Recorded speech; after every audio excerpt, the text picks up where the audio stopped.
And so you saw your home turn into a crack house. Yeah, I will wake up. I will never forget. My son was about 1 years old, and my son would be sitting at the table eating cereal, and at the other end, someone would be there smoking crack. And they started to move in. They were heavy addicts, and next thing I know, their friends came, and the house was just like a nice little party. You know? They invaded your home. Yeah. That has to do something to a person emotionally. I Tell us felt like about my it. father betrayed me. And I was determined to show everyone that regardless of the mistakes and the things that were going on in my life, that I was going to be successful, that I was going to make a change, and that I was not going to rely on the system to do anything for me. Changing one life, time after time. Oh Lord, we do it all for you. Through the trials I see, I'll always believe a new life starts with me. Oh, change your world today. Change is gonna come your way. Change and get an understanding. His grace will transform you.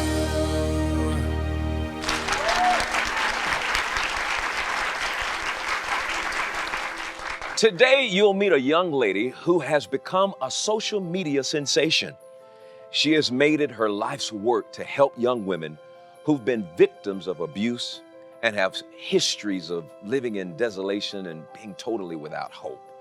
For these women who are destitute, she helps them find their destiny. Please welcome Ronissa Brown. Thank you so much for being here with us today. Would you prefer me calling you Ronnie? Yes. Okay, I'll call you Ronnie. This is your world, and on this show, I like for our guests to take us into their world. I want us to be able to see and imagine some of the things that you've gone through. But before we get there, you're quite a role model to women right now. The businesses and the things that you've started, all designed to encourage and to help women. Could you tell us about that and give us some insight on all of the things that are going on and how you're using social media and your business to be this role model and to influence women all over this world? Well, I think the biggest thing for me right now is transparency. We have started a nonprofit organization, and it's called High Heels, High Goals. And through that organization, I'm working with women who are struggling with confidence, women who have purposes that they want to fulfill. They have businesses, and they just don't know where to start. So I'm connecting them with other professional women, and we are doing things to honor them. We are giving back to them. We are giving them money to start their businesses. We raise money. I usually use my own money to do that right now because we don't get any grants yet. But I'm using my hard-earned money, and we are investing into those women's lives just to let them know that we believe in them. Once a month, we do a free brunch for those women where we take them to a restaurant. We feed them, we pour into them, we encourage them, and we just want to hear how we can help them. We give them business tips, we highlight them, and we just push them to move forward, like regardless of what it looks like right now. Ronnie, do you believe that people are a product of their environment? I believe you are a product of your environment, but I do believe that you are the person who's holding the pencil, and you can change that. And you can determine your own value. Definitely. And through me showing people where I am now, I always remind them of what my journey looked like before. I talk about my failures. I talk about my eviction notices that I've had. I talk about my car being repossessed. I talk about, being late and not having the money to pay my rent. And they can hear that from me and see where I am now. And I just want to remind them and I show them that I was there before. I read your testimony, and it begins with an abusive father. Let's begin there and take us through your testimony. My dad was not physically abusive to my mom. I just want to make sure that I say that, but he was very verbally abusive. I watched my mom struggle with a lot of self-esteem issues, being told that she was fat, being told to shut up. And I just observed that. And I kind of, at a very early age, became the counselor. I started coaching my mom very young, telling my mom to kind of, Mom, just move on. And he will call and say, hey, I'm working a double. I won't be home until 7 the next morning. And I watched my mom go through that misery. And I used to say, Mom, when are you ever going to know your value? Like, when are you ever going to know your worth? Like, you don't deserve this. Now, how old were you when you were saying this? Because that's an issue that even today some women don't understand when they're being devalued. And that's one of the worst things you can do to a human being is to do something that constantly devalues that person. And it won't be long before you're so backed up against the wall you come out fighting. What was your age about? Because that's a brilliant assessment of what was going I on. think I was about 10. Yeah, that's pretty awesome. At 10 years old, you would recognize that. So, of course, we know that we're coming to a point where, did your mother say, you know, I can't do this anymore? No. What happened? She stayed for a while. And I think it taught me to walk away from stuff. Yeah. And as a result of her staying for a while, of course, did you ever, because, you know, that's your dad, no kids not ever wanting to see their parents split, but the hurt and the pain that you saw that she was going through, and you were going through it at the same time. What eventually happened in that relationship? She stayed because she wanted to make me happy. And she did what most women would do. They stay because they want to have the family picture. But as time progressed and my dad did more, he stopped coming home and even taking me to other women's houses, you know, to meet his female friends. My mom decided that she had had enough and she wanted something different. And I loved her and I admired her for that. And she moved back to New Jersey and her whole life kind of fell apart, you know, because she had to start all over. So I had to watch my mom go from having a successful job to going back to where she grew up at and working at a grocery store, ringing up groceries. So when she separated from your father, who did you stay with? I stayed there because I was young. And my mom took me with her when she initially left. And I cried every single day because, you know, when you're a young kid, you don't want to be taken away from your friends and you're headed to high school and you plan on going to college. But I got pregnant instead. How old were you? 16. So you're with your father, you're separated from your mother. Do you think in your attempt to find acceptance and love, did that lead to your pregnancy? Of course. Yeah. And that's something I want everybody to understand, that there's this search for significance, there's this search for love, and there's also the fear that I don't want to go through what I saw at the same time. So you're with your father, and I think his mother passed. Yeah, my grandmom passed away. How would you describe his reaction to his mother's death? Yeah, I think because my mother had already decided to leave. And then his mom passed, he just kind of went left. Honestly, I can say that that was a side of my dad that I've never seen before. It was a lot of pain, a lot of sorrow. He just kind of became a person that I didn't really know. Depression is very real. Absolutely. And some people handle depression in different ways. Some of us drink our way out of depression. Some of us party our way out of depression. Some women sex their way out of depression. And then some people do drugs because that's what happens. So my dad was, I believe he was looking for love at that time. And unfortunately, he became attracted to pretty women who were drug addicts. Okay. And they started to move in. They were heavy addicts.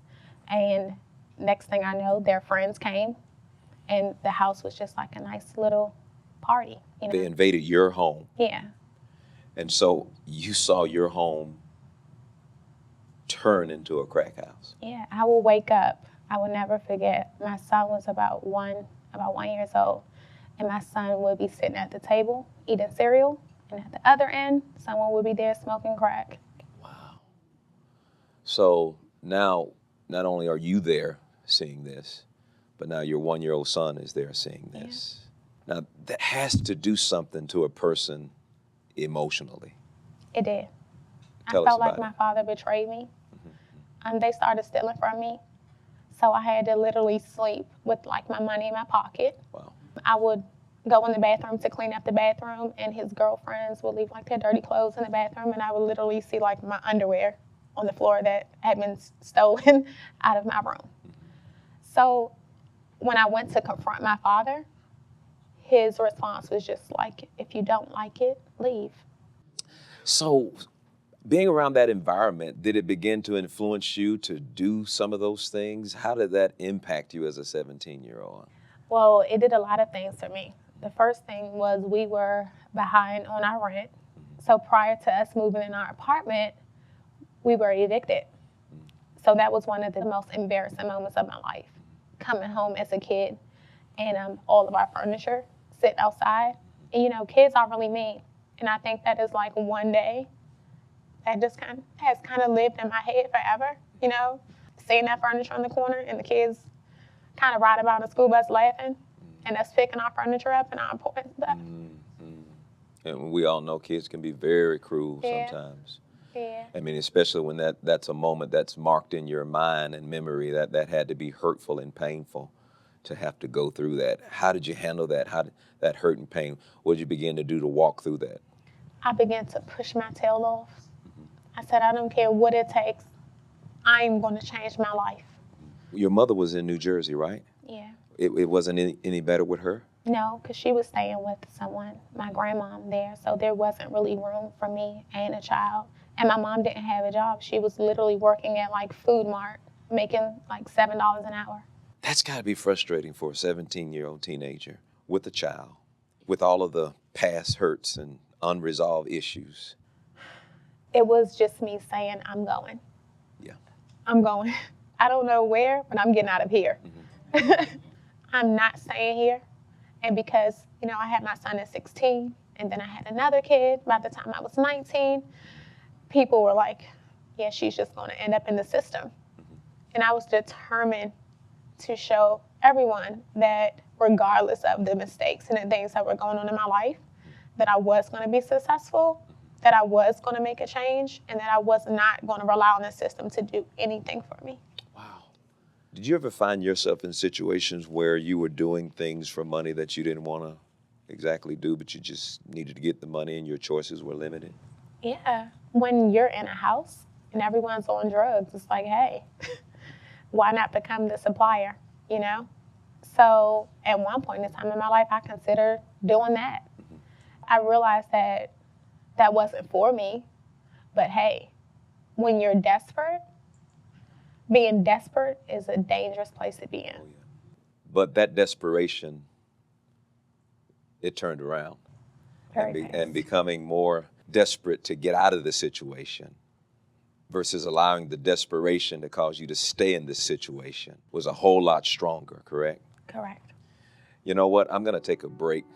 We get back, we're going to look at the desperation that led Ronnie down the road to doing whatever it would take to get out of this environment, to be impacted by the drugs, and even as a teenager sitting there and watching people use drugs, having sex.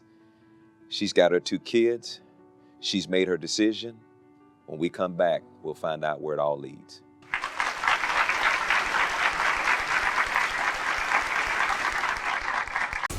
Join forces with Taffy Dollar for a radical revolution at the 2017 Women's Conference, March 16th through 18th in Atlanta, Georgia. As a Bible-based message on equality emerges, we all have a part to play. We are not under the law, ladies. We are under grace. Purchase your tickets online today while space is still available. I gotta get my women back to their rightful place. Let's get back to your journey for just a moment. You're on this upward journey. You've made some decisions. This is not going to be my life. That's right. You've got 2 kids, and with that decision, you begin that journey, because I'm sure your success and what you've achieved at this particular point, people are probably on the edge of their seat now. What did she do? I mean, especially that person who says, I can relate with everything you said. Now, what did you do to turn it all around? Take us there. So after getting fired from like my 13th job, because by the time that I was like 23, I had my third child. So I was already known as this girl that just kept having these kids, right? So it's like in America, once you have more than 2 kids, everyone counts you out. You're like, oh yeah, you're just going to use up my tax dollars. That's how everyone looks at you, right?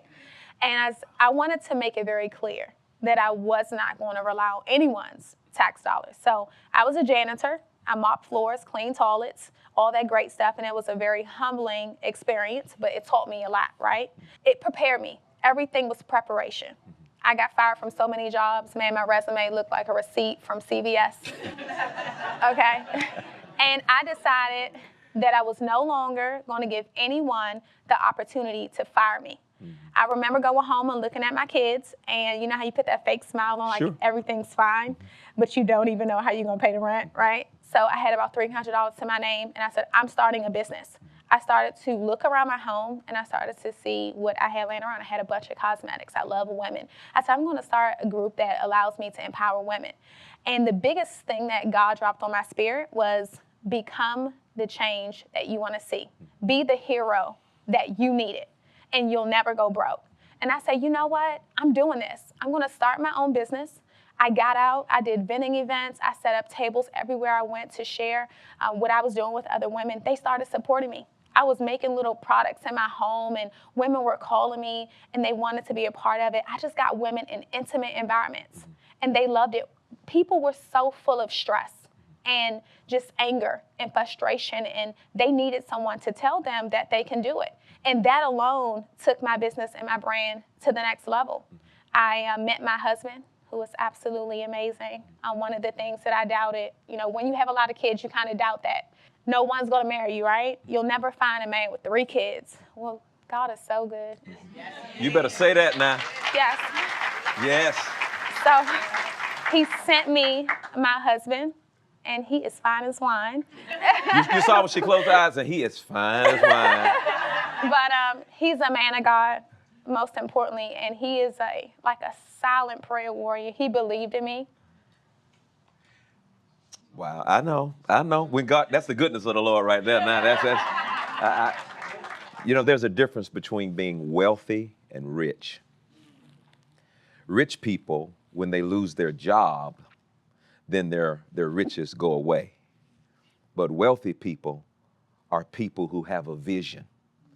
And if that one job goes away, it still won't break them, because vision is what motivates them, and vision is what moves them. And I heard that loud and clear. You had a vision to want to help people.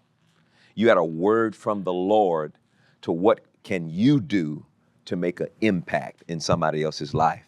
And whenever you endeavor to be a blessing, whenever you have the vision of impacting lives, then that vision becomes your motor, your motivation.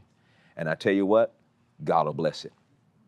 One of the most powerful things that I've discovered in 36 years of ministry is that if I can learn how to rest in the finished works of Jesus Christ, and rest is not inactivity. It's learning how to trust God. I do what I have to do, but I don't worry about nothing. Yes. And in this process of what you're endeavoring to accomplish, you do what you have to do, but worry about nothing. And each day, you close that day by declaring, I trust you. Yeah. And all is well. All is well. Yeah, and when you wake up the next morning, I trust you, and all is well. And so what happens is, while you're resting in that confidence of knowing that all is well and that God is your source, you bump into this thing, and then you stop and say, boy, when did this happen? Yes. It happened while you were at rest. At the place of rest is the place where you see God manifest. At the place of rest is the place where you see his best. Yes. No stress. We were not created to operate out of stress. We were not created to operate out of worry. We were not created to operate out of caring care. So we find rest. And while you're busy resting, God is busy working. And if you'll rest, he'll work. And I tell you, he is not unrighteous to forget your labor of love as you minister to the saints, and you do minister, and that's what you're doing. Praise God. Don't y'all appreciate Ronnie? It's so good. If you have some questions for Ronnie, while we have her here, I mean, what an amazing journey, and especially ending up at the place where she's empowering women. I want to give you the opportunity to ask her a question now, and Ronnie will do the best she can to answer it. So which one of you?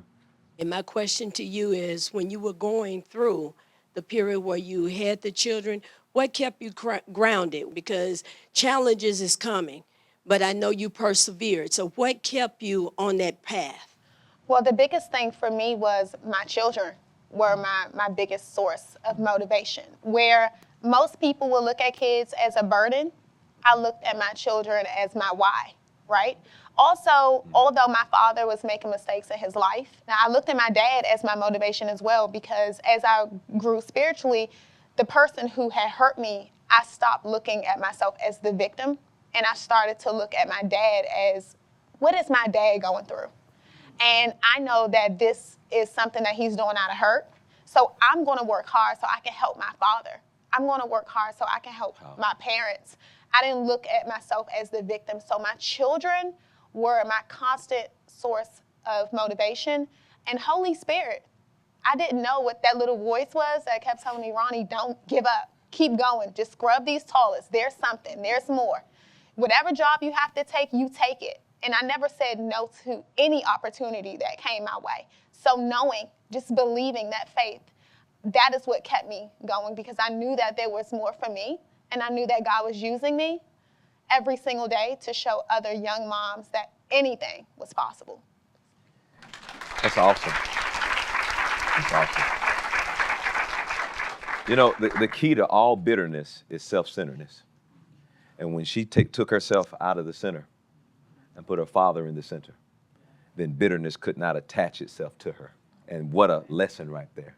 Because you would hear her testimony and you would wonder, why are you not bitter against your father? And why are you not bitter against him? Because she decided, I mean, you just heard her. She made a decision, I'm going to remove myself at the center. I'm going to put him in the center. And that became a motivation to be a blessing to him rather than put yourself in the center and become that victim. That's awesome. That's awesome. We have time for one more.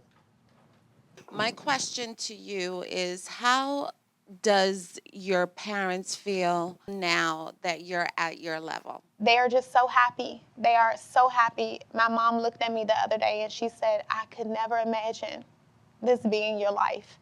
And I just looked at her and I encouraged her, and I just wanted her to know that anything is possible, but even for her to know that it's never too late. Even if you're 60, it's never too late to start living your dream. I was able to retire my mom, and she literally works with me now, and her life is good.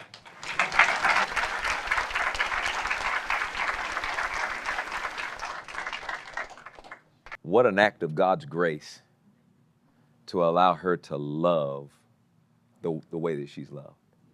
And I just really believe with my heart, if bitterness and unforgiveness and all of those things were permitted to be in your life, I don't think you would have this story. I don't think it would have ended the way that it is. And of course, it's not over. You got a lot of great things that are happening. Ronnie, that's a very encouraging journey that you've taken us on. Don't y'all appreciate Ronnie? Thank God for what she's done. You know, today's program is a shining example that through grace, anyone can be restored and redeemed and live a strong and powerful life. Ronnie Brown was raised in a living hell. And for many children, that would be the beginning of the end. But Ronnie kept seeking a better life and worked hard to create a safe, healthy, and prosperous life for her family, free from the generational curse that threatened to keep her down. Maybe you're feeling trapped in a dead-end life, like Ronnie, a situation that has been going on for years and you haven't been able to find your way out. You find yourself surrounded by bad habits, toxic people, and very little hope. You don't have to stay in bondage. like Ronnie, you can be a living testimonial of life transformation. And to help, I've put some powerful tools together that I want you to get and listen closely to help you live the life you deserve. Take advantage of these resources. My announcer will tell you how to get a hold of them, and I'll be right back.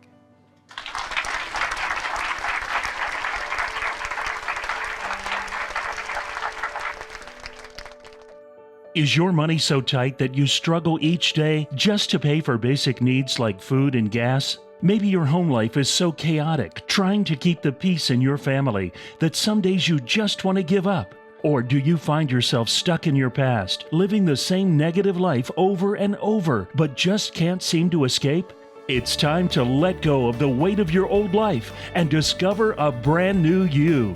Dr. Creflo Dollar has designed some resources to help you walk in your God-given destiny, including his empowering message, A Heart at Rest. In this two-part series, you'll discover how to take charge of your life so you can finally manifest the success you've been praying for, no matter what mistakes you've made in the past. These two life-changing CDs are yours for a donation of only $30 or more. And if you act now, as a special bonus, Dr. Dollar also wants you to have the full-length interview from today's program. You only saw a short segment, but there's so much more. In this uncut DVD, Dr. Dollar digs deep into what it takes for you to stop going back to your old ways and how to move forward into victory once and for all. Simply call or go online to get this collection, the 2-CD series, A Heart at Rest, and the compelling full-length interview, all for your donation of only $30. If you're ready to walk in victory and finally live the wonderful life you deserve, call or go online right now.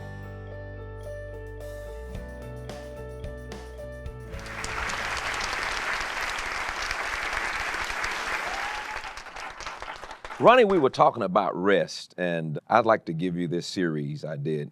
It's called A Heart at Rest, and it'll give you some more information on how you can do that, because God's got a lot of things he wants to do in your life, a lot of things. Well, thanks for joining me for today's powerful program.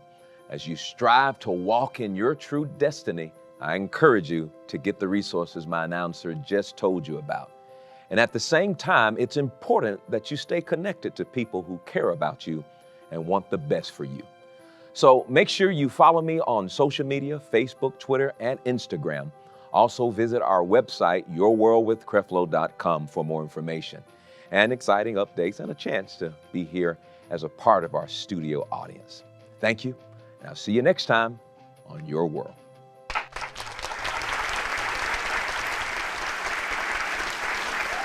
Thank you, partners and friends. Your love and financial support makes it possible to bring this message into millions of homes.